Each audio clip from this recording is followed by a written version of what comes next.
माननीय माधव सापकोटा, त्यसपछि माननीय शिशिर खनाल।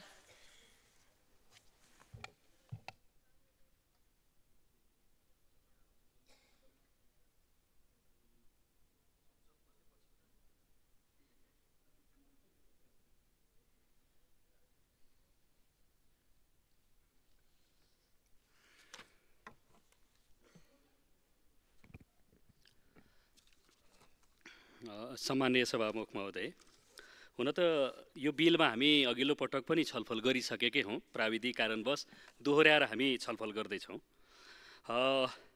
अब यसको चर्चा पूर्ववक्ता मान्यज्यूहरूले नि गरिसक्नुभयो। मोन्ट्रियल प्रोटोकल किगाली संशोधनको अनुमोदनमा हामी छलफलमा भाग लिइराखेका छौँ।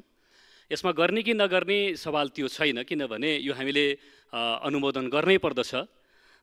हामीले अन्तर्राष्ट्रिय सन्धिमा हामीले हस्ताक्षर गरिसकेका छौँ। त्यस हिसाबले नै यसलाई अनुमोदन गरेर कार्यान्वयन गर्नु नेपालका लागि, हाम्रो देशका लागि अनिवार्य दायित्व हो।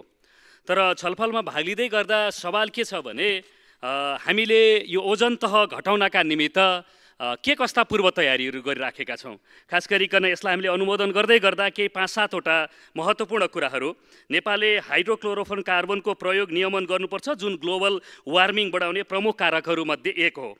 नेपालले हाइड्रोक्लोरोफोन कार्बनको उपयोग स्थिर राख्न सक्नुपर्छ, अर्थात् थप वृद्धि गर्न नपाइने। सन् 2029बाट नेपालले हाइड्रोक्लोरोफोन कार्बनको खपत 10%ले कटौती गर्नै पर्ने बाध्यकारी व्यवस्था छ। सन् 2045 सम्ममा नेपालले हाइड्रोक्लोरोफोन कार्बनको खपत 80%ले घटाइसक्नुपर्नेछ। नेपालले राष्ट्रिय रूपमा हाइड्रोक्लोरोफोन कार्बनको व्यवस्थापनका लागि नीति तथा कानुनी संरचना विकास गर्नुपर्ने बाध्यात्मक परिस्थिति छ। हाइड्रोक्लोरोफोन कार्बनको आयातलाई नियमन गर्न लाइसेन्स प्रणाली लागू गर्नुपर्छ जस्ता महत्त्वपूर्ण केही बाध्यकारी व्यवस्थाहरू छन्।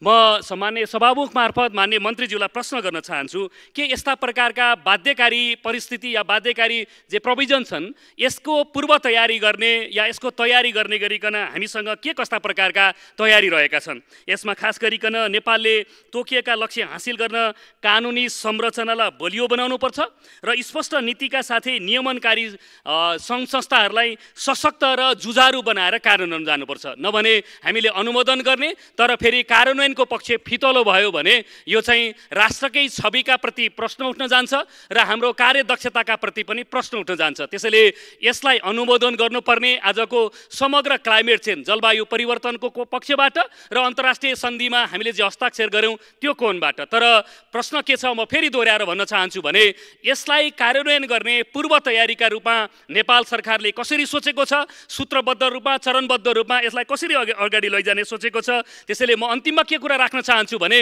कार्यान्वयनका लागि अहिले हामी खास गरिकन युएसआइडीले चाहिँ आफ्नो अनुदान र आफ्ना लगानीहरूलाई कटौती गरेको स्थिति छ। त्यसले एउटा प्रकारको अन्तर्राष्ट्रिय रूपमा बहस सृजना गरेको छ। नेपालमा रहेका सबै कर्पोरेट हाउसहरूले सीएसआर अन्तर्गतको उसको दायित्व जे छ त्यसलाई सरकारले एउटा बास्केटमा ल्याउने र लोक कल्याणकारी प्रकारका कार्यक्रमहरू विकास गरेर अगाडि जाने। त्यसले देशभित्र एउटा स्वाधीन प्रकारको आत्मनिर्भर प्रकारको चाहिँ राष्ट्रिय अर्थतन्त्रलाई विकास गर्न सकिन्छ र कर्पोरेट हाउसले सीएसआर अन्तर्गत खर्च गर्ने गरेका आर्थिक जे स्थिति छ त्यसलाई लागू गर्न सकिन्छ। सरकारलाई सुझाव दिन चाहन्छु र प्रभावकारी कार्यान्वयनको शुभेच्छाका साथ आफ्नो भन्नुलाई यही अन्त्य गर्छु। धन्यवाद। लाल सलाम।